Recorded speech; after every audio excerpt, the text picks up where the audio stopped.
up, guys? My name is Megan. Welcome to Welcome to Treat Yourself. Welcome to Treat Yourself. It's been a minute, yeah. We're not gonna. Hey, what's up, guys? My name's Megan, and welcome to Treat Yourself. Today we are going to be making Girl Scout cookies, the Somoas. It is the beginning of Girl Scout cookie season, which is the best season for cookies, arguably. And Samoas, I would say, are probably the best Girl Scout cookie, arguably. Or Thin Mints, I don't know. It's a really a big toss-up for me. Anyway, we're gonna make Samoas today. So to make these, what you're gonna need is some flour, sugar, butter, a little bit of milk, baking powder, vanilla extract, and then of course for your toppings, we're gonna use caramels, chocolate chips, and coconut, and you're gonna need a shot of bourbon.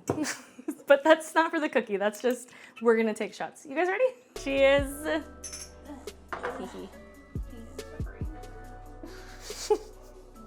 Not the pain and suffering. My eyes are tearing up a little bit. So before I start making the cookies, I'm gonna pour some drinks for everyone. We were gifted some fancy, cute, crafty beers and drinks. Do you want a straw? So to start, we're gonna do a cup of butter or 2 sticks of butter, softened, and a half a cup of sugar.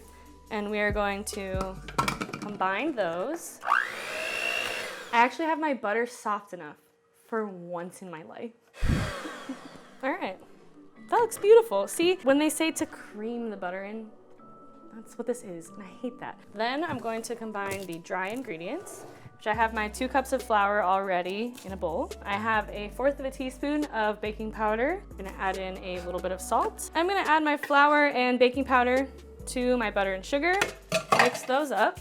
And this should give us a pretty stiff dough. So essentially for the base of this cookie, we're making a shortbread cookie. So to this, I'm going to add 2 tablespoons of milk and some vanilla extract. And we're gonna work that back in. I'm definitely gonna have to get in here with my hands in a second. Very reminiscent of like pie crust vibes. It's like pie crust vibes. God. Just a little pie crust moment. Fucking goddamn, right? Pie crust moment. Little pie crust moment. No, you won't see any dry flour at all. It will be one consistent texture. So this is what we're working with here. Can you, I want you to slap this. I'll happily slap this. Please, like, I need you to understand. That's nice, right? Better than therapy. Slap it. So you slap the bag, but slap the cookie dough. Slap it. Oh yeah, it's so oily. Isn't that nice? Yeah.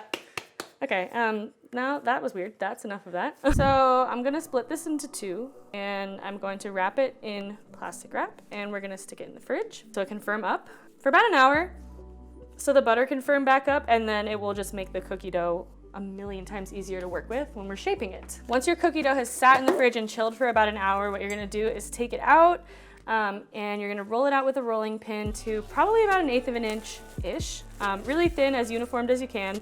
You're gonna cut it with either, if you have a donut-shaped cookie cutter, which is a thing that does exist. I do not have one of those, but I'm going to use cups and shot glasses to make my donut-shaped cookie. So once you have your cookies all cut and shaped as many little donut cookie shapes as you can, you are going to stick them in the oven, preheated to 350 degrees for about 10 to 15 minutes, and then you'll have your completed shortbread cookie.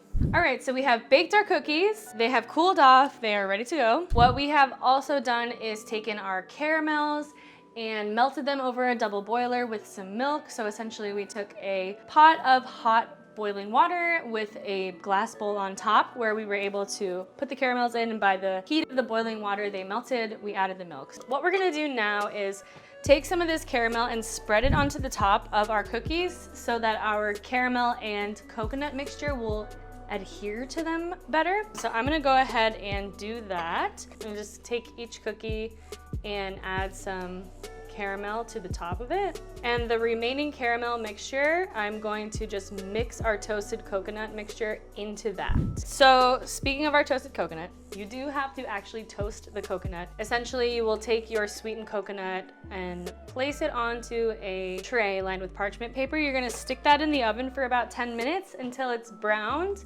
You're gonna wanna make sure to pay really close attention to it because toasted coconut can burn pretty easily. So every minute or so, you're gonna wanna just check in on it and make sure that all is well in there. I used a metal spatula just to kind of stir it around so that it made sure to toast evenly. Also, take a little handful of the toasted coconut and just eat it by itself because it's so good. All right, so what we're gonna do now is take our toasted coconut, we're gonna mix it in with the rest of our caramel mixture. This bowl is still hot as f. I'm gonna start with not mixing all of it because this seems like a lot, I'll be honest. Oh my God. So that's amazing. So what we're gonna do now is take this caramel and toasted coconut topping and place that on top of all of our cookies. Let's see how much it needs. About a spoonful. We're just going to place that around the edges of the cookie. Y'all, I got a feeling these are gonna be amazing, I'll be honest with you. I have a really good feeling about these cookies. Here's the thing about cookies. They're fucking annoying as hell to make. So you have to do the same thing like 25 times. All right, this is probably gonna take me about 1,000,000 years to complete. Do you want to be right back? Yeah, I think I wanna be right back for this. All right, so we have now gotten all of our coconut caramel topping on all of our cookies.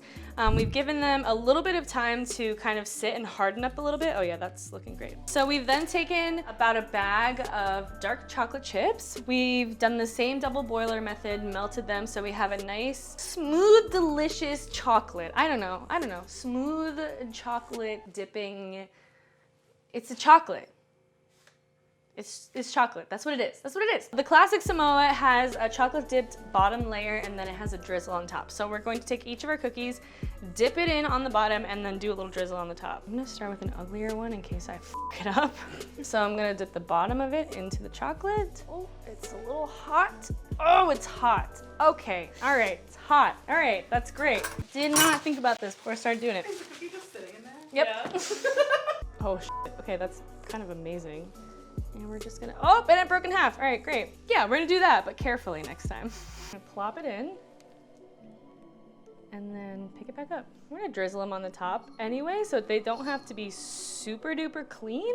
I think they're a little bigger than the classic Samoa, but I think that's okay. They're nice, rustic, homemade, delicious.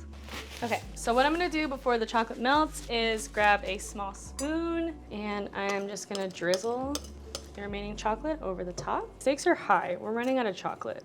That's it. That is it. That is literally, look at these shits. Look at these shit. Oh my You God. got chocolate on your forehead. On my forehead? On my forehead? I can't even operate the camera. I'm laughing so hard. Yeah, you got it. Okay, you got it. Okay. I told you concentration was a 9 out of 10. I wasn't thinking about the forehead, but look at these fucking things. So, now that our Samoas are done, and beautiful, beautiful, mind you, they need to sit for a little bit because the chocolate needs to set, or else if you eat it right now, you're gonna get chocolate on your forehead, apparently.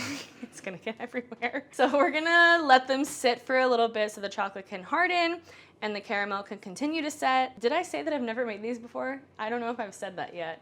I probably have, knowing me. So anyway, we'll be back when they're ready and we'll taste them. Okay, so we have completed our Samoas. They have cooled. We put them in the fridge for a little bit so that the chocolate would settle. And now they're ready. They look beautiful and it's time to try them. So I don't know which one I want to try. Mind you, they look like giant Samoas. They are a little on the large side. Look at that. Are you kidding?